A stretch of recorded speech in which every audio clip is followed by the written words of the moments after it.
श्री महाभारत शल्य पर्व पुष्प 1।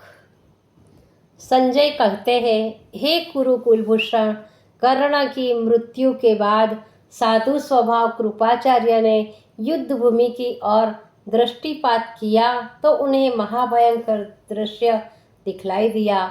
मृत्यु पिशाचिनी की उस भयंकर क्रीडास्थली में यत्र तत्र रुंड मुंडों के ढेर लगे हुए थे। क्षत विक्षत योद्धा व हाथी घोड़ों की करुण कराहे हृदय को कुट टुक टुक किए दे रही थी। जीवित योद्धा भय से व्याकुल होकर विक्षित हुए इधर उधर भाग रहे थे।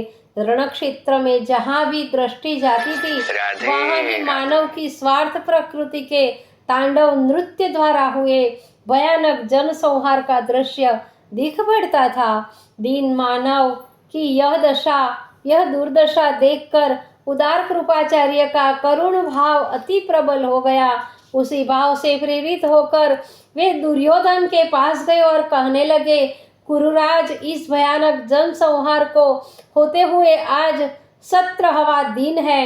इन 17 दिनों में असंख्य मित्र और शत्रु मृत्यु मुख में प्रवेश कर गए हैं। वर्तमान परिस्थिति को देखने से यह निश्चय होता है कि पांडवों को पराजित करना असंभव नहीं तो अति कठिन अवश्य है, क्योंकि जयद्रथ वध के बाद दीन, द्रोण, कर्ण, दुशासन आदि सभी महारथी उपस्थित थे, लेकिन अकेले अर्जुन से जयद्रथ की रक्षा न कर सके। तो अब उन महारथियों के न रहने पर हम लोगों से और क्या होने की आशा है।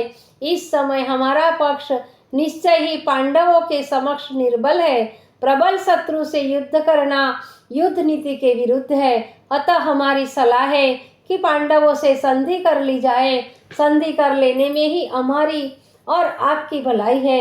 यदि थोड़ी सी नम्रता से अपना और लोक का कल्याण होता तो व्यर्थ की निष्ठुरता से सदैव गंवाना बुद्धिमानी नहीं।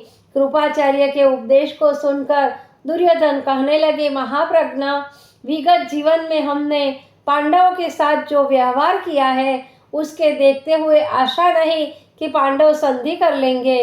वे मर जाएंगे, लेकिन हमारे अपराधों को क्षमा नहीं कर सकते। और यह मान लिया जाए कि पांडव संधि करने को तैयार हो जाएंगे, परंतु मैं इसके लिए तैयार नहीं, क्योंकि मैं इतना आगे बढ़ गया हूँ कि वहाँ से लौटना असंभव है। भला जिन इष्ट मित्रों ने हमारे लिए अपने प्राण दे दिए, उनके प्रति अकृतज्ञ होकर अपने प्राणों के लिए शत्रु से संधि कर लो, यह कदापि नहीं हो सकता। मैंने जिन शत्रुओं के सामने सदैव अपना मस्तक ऊंचा रखा है, उनके समक्ष जाकर संधि की प्रार्थना करूं। मैं युद्ध में मरकर स्वर्ग का आनंद प्राप्त करना चाहता हूँ। जीवित रहकर शत्रुओं का दास बनकर नरक की यंत्रणा नहीं भोगना चाहता। मैं प्राण रहते पांडवों से संधि नहीं कर सकता। दुर्योधन के इस दृढ़ निश्चय से समस्त क्षत्रिय बड़े प्रभावित हुए और उसकी प्रशंसा करने लगे। अंत में सबने सेनापति बनाने का प्रश्न उपस्थित किया और युद्ध जारी रखने की सलाह दी।